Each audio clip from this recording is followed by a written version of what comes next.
Hola, soy el Dr. Couto, jefe de la sección uveitis del Hospital de Clínicas de la Universidad de Buenos Aires. Quiero agradecer la invitación a participar en este curso de posgrado. Mi tema de hoy será catarata y uveitis. La catarata en los pacientes con uveitis es el resultado final de severidad, localización y duración de la inflamación, de la presencia de sinequias al cristalino y de la exposición a los corticoides. El manejo quirúrgico es muy difícil debido a que la dilatación pupilar la mayoría de las veces es inadecuada por la presencia de sinequias posteriores, sinequias anteriores, membranas ciclíticas y atrofia de iris. La capsulorhexis es complicada porque generalmente la cápsula tiene fibrosis, hay riesgo de hemorragia, hay riesgo de producción de membranas inflamatorias y puede existir una inflamación postoperatoria intensa. ¿Cuándo se indica una cirugía en un paciente con uveitis y catarata? Cuando el paciente tiene una pérdida visual importante, entonces hay que rehabilitarlo visualmente. Cuando hay riesgo de ambliopía en niños con catarata secundaria uveitis, cuando el fondo de ojo no es observable y yo necesito ver el fondo de ojo porque muchas de las uveitis son posteriores, y en los casos de uveitis facogénica. Cuando uno va a operar a un paciente con uveitis debe tener conceptos claros. El primero es conocer la historia natural de la uveitis, de cada uveitis. No es lo mismo operar una heterocromía de Fuchs que una catarata secundaria a una artritis juvenil idiopática, que operar a un paciente con un foco lanayarada. Nunca hay que operar a un paciente con inflamación. Uno debe planificar la cirugía antes de comenzar. Debe tener presente si el polo posterior está comprometido o no, porque entonces uno hará no solamente una cirugía de catarata, sino una vitrectomía. Y lo más importante de todo es el tratamiento perioperal. Vamos a ver casos ahora de pacientes con catarata y con complicaciones secundarias a la uveitis. Este es un paciente que tiene una membrana ciclítica, tiene una iridectomía hecha a la izquierda por su seclusión pupilar y también se puede observar la atrofia de iris. Este es otro caso similar, donde la pupila tiene una membrana ciclítica pero está debajo del iris, pero se puede observar muy bien la iridectomía que se le hizo al paciente y la atrofia difusa que tiene este paciente. Acá la atrofia es diferente porque esta atrofia es secundaria al virus del herpes y se puede ver muy bien la atrofia en parche que tiene este paciente. Pero esta es una pupila muy difícil de trabajar porque además de tener atrofia en parche, tiene una disconia. Por lo tanto, el esfínter pupilar no existe. Y esto es lo que los ubicólogos llamamos los sin pupilas. Son pacientes que por la gran inflamación la pupila ha desaparecido. Se puede presumir que ahí en ese puntito blanco, ahí estaba la pupila, pero cuando uno opera a estos pacientes, hay que planificar realizarle una nueva pupila. Quizás hace 30 años la cirugía era complicada, pero ahora con nuevas técnicas como la facomulsificación, la capsulorhexis curvilínea continua, los materiales de los lentes intraoculares y el tratamiento mucho más agresivo, uno logra un mejor pronóstico visual e inflamatorio en estos pacientes. El manejo perioperatorio comienza con el manejo preoperatorio, donde ya dijimos que uno no puede operar a un paciente con inflamación. El paciente debe tener como mínimo 3 meses sin inflamación. Y para eso, ¿qué hacemos? Lo tratamos con corticoides tópicos, con corticoides sistémicos, con antiinflamatorios no esteroides, con inmunosupresores. Y nosotros realizaremos, si el paciente no tiene inflamación, un tratamiento 2 a 3 semanas previas a la cirugía. En los casos de infecciones como la toxoplasmosis y el herpes, se recomienda tratamiento específico profiláctico 1 mes antes y 2 meses después de la cirugía. En este trabajo se puede observar que dividen a las uveitis que se van a operar de catarata en uveitis sin complicaciones y uveitis con complicaciones. Las uveitis sin complicaciones que solamente fueron tratadas con tratamiento tópico, se hará un tratamiento preoperatorio con tratamiento tópico, como prednisolona 4 veces por día, una semana antes de operar. Si el paciente tiene una uveitis con complicaciones y necesitó, además de tratamiento tópico, tratamiento sistémico e inmunosupresores, entonces ya es una cirugía más complicada, donde en el tratamiento preoperatorio tendremos que medicar al paciente con corticoides tópicos y corticoides sistémicos. Una vez que tenemos el tratamiento preoperatorio, tenemos el tratamiento intraoperatorio, el manejo intraoperatorio. ¿Qué lo vamos a hacer? Bueno, por supuesto que todos estos pacientes tienen que hacerse la cirugía por una pequeña incisión. Tenemos que usar viscoelástico, gastar mucho viscoelástico, porque el endotelio de los pacientes con uveitis es un endotelio que semeja a una córnea butata. Saber cómo manejar la membrana ciclítica, el manejo pupilar, teñir, porque eso endurece la cápsula y es mucho más fácil. Ya dijimos capsulorhexis curvilínea continua, poner un lente de acrílico, decidir si le vamos a hacer vitrectomía o no, y a veces capsulotomía posterior primaria. Lo primero que tenemos que hacer es planificar la incisión. Fíjense este caso. Tiene sinequias anteriores nasal, sinequias anteriores superiores, sinequias anteriores temporales. Lo único que queda es la panza o el tórax del paciente, porque si uno entrara por acá, al despegar las sinequias anteriores, la córnea al día siguiente está totalmente descompensada. Fíjense, además de eso, con la pupila que nosotros debemos lidiar.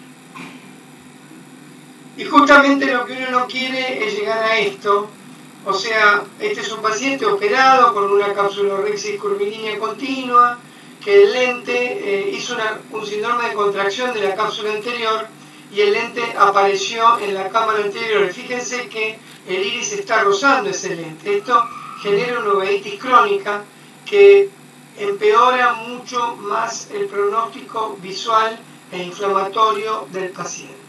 Creo que la diapositiva que sigue es exactamente de lo mismo. Sí, acá se puede observar otro caso donde el lente intraocular, la óptica, ya está luxada en la cámara anterior y atrapada por el iris. Esto tiene solución, la técnica de Oyen es muy buena para hacer una capsulotomía posterior más grande, una vitrectomía y liberar las sinequias y atrapar la óptica en la capsulotomía posterior primaria. De esa manera, la óptica no va a rozar más el iris. Bueno, hicimos la incisión y ahora cómo manejamos la membrana ciclítica, porque ese es otro tema que nosotros nos preocupa mucho en el manejo intraoperatorio.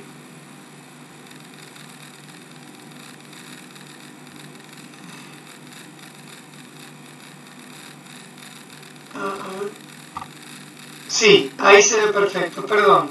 Bueno, quisimos sacar la membrana ciclítica, es medio complicado, fíjense que no pudimos, entonces agarramos un quistítomo. Con el quistítomo pudimos abrir esa membrana ciclítica. En este caso fue más fácil, en este caso también usamos un quistítomo para romper la membrana ciclítica. Nunca usamos tijeras para hacer iridotomía, no hacemos stretching y lo que sí usamos son ganchos de iris, como vamos a ver en un rato.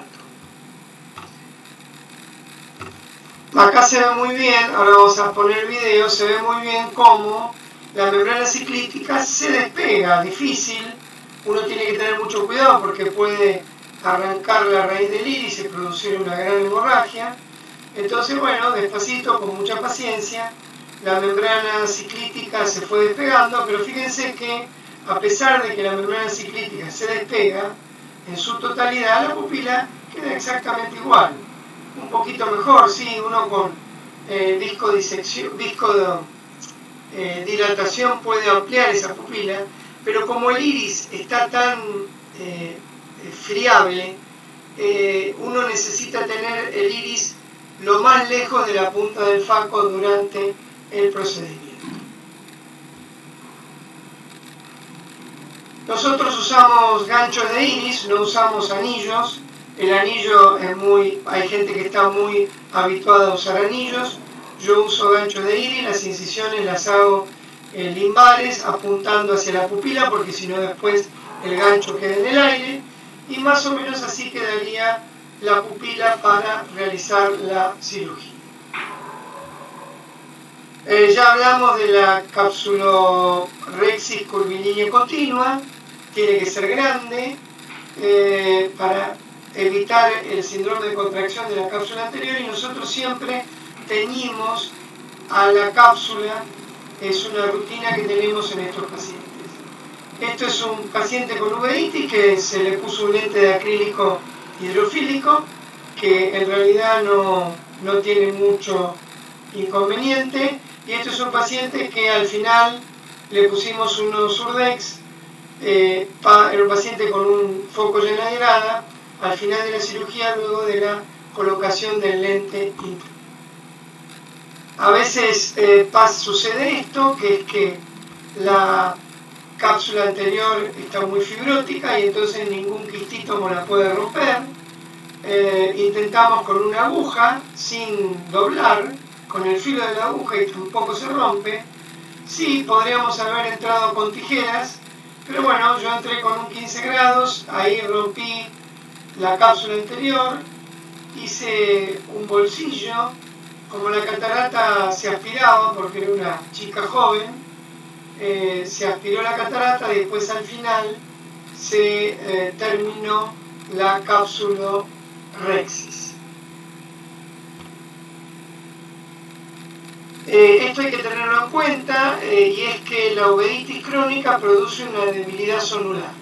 Ahora van a ver una paciente con una uveitis intermedia excelentemente operada, que no tiene contracción de la cápsula anterior, está perfecta, y fíjense la pseudofacodonosis que tiene.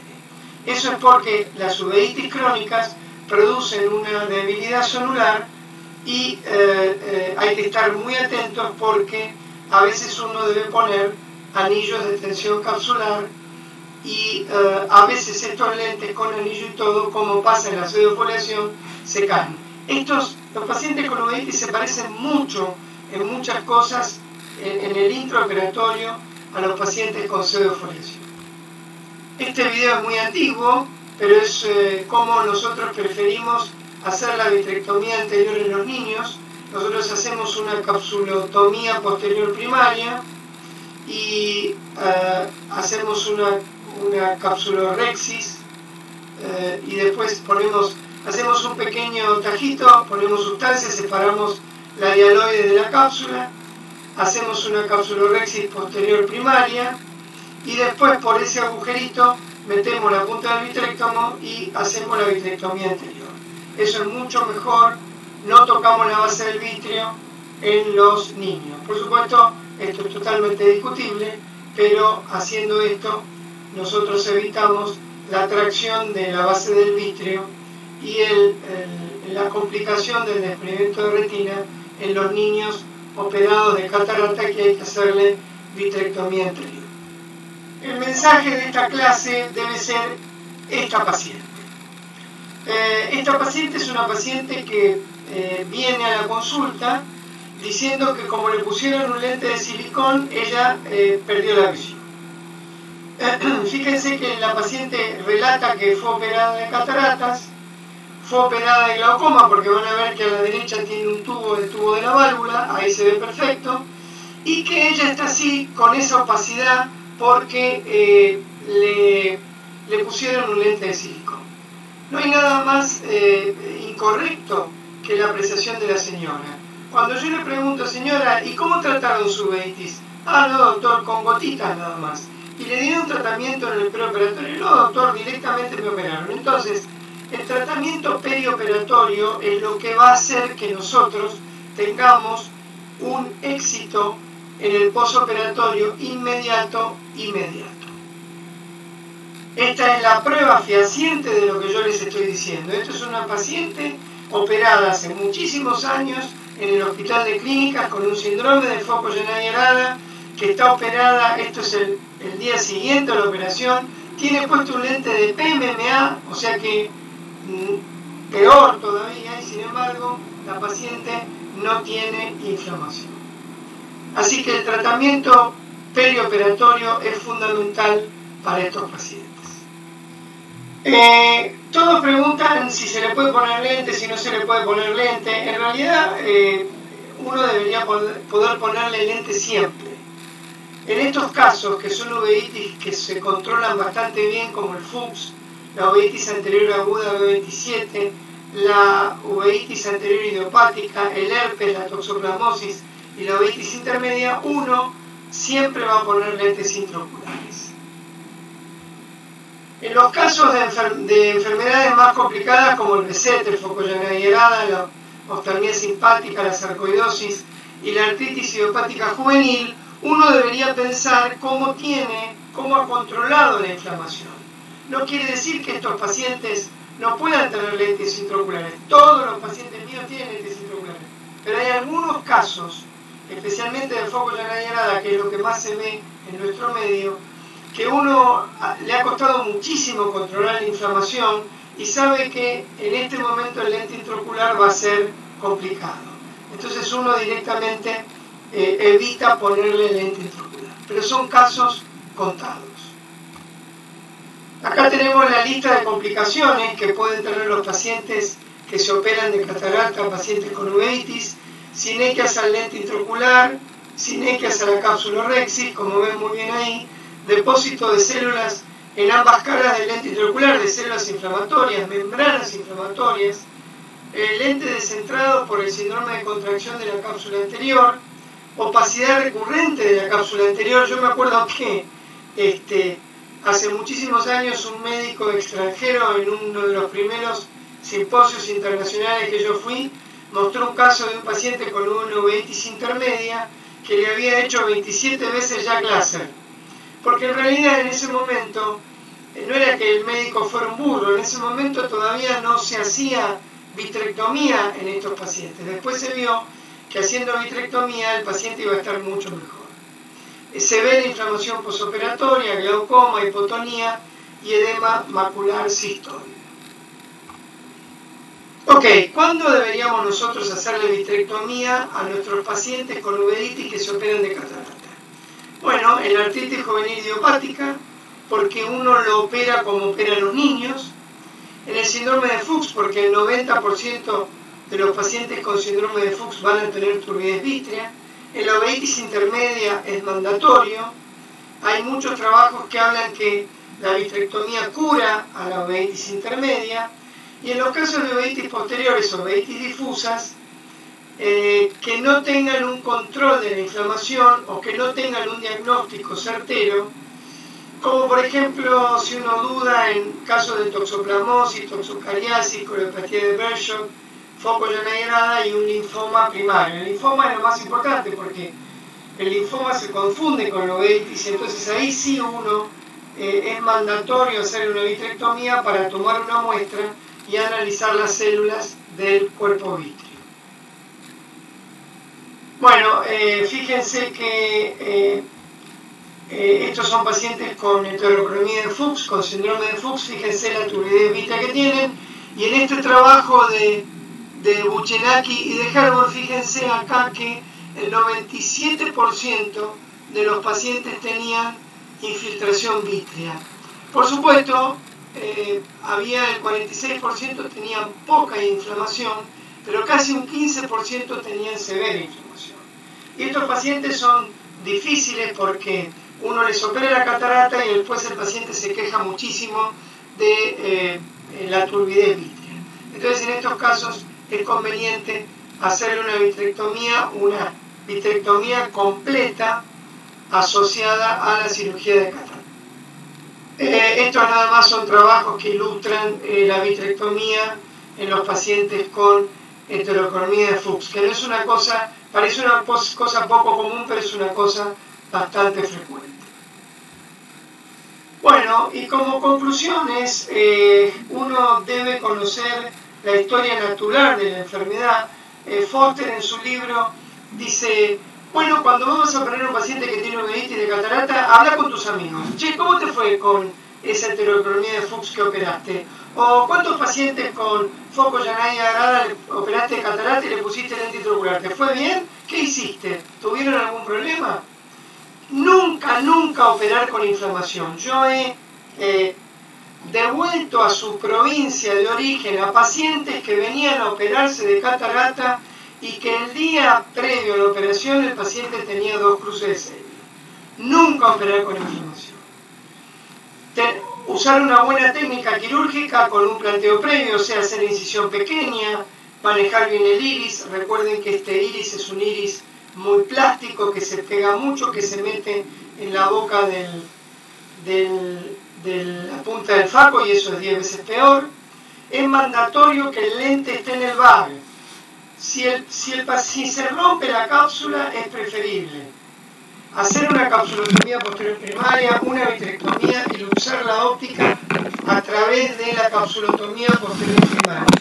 No conviene dejar el lente cerca del iris, porque si no va a pasar eso que les mostré. Y el tratamiento perioperatorio cambia el pronóstico quirúrgico. Eso es fundamental. Bueno, muchísimas gracias, espero que les haya servido. Tardé menos, pero yo creo que con todo lo que les he dado es muy para aprovechar. Bueno, hasta luego.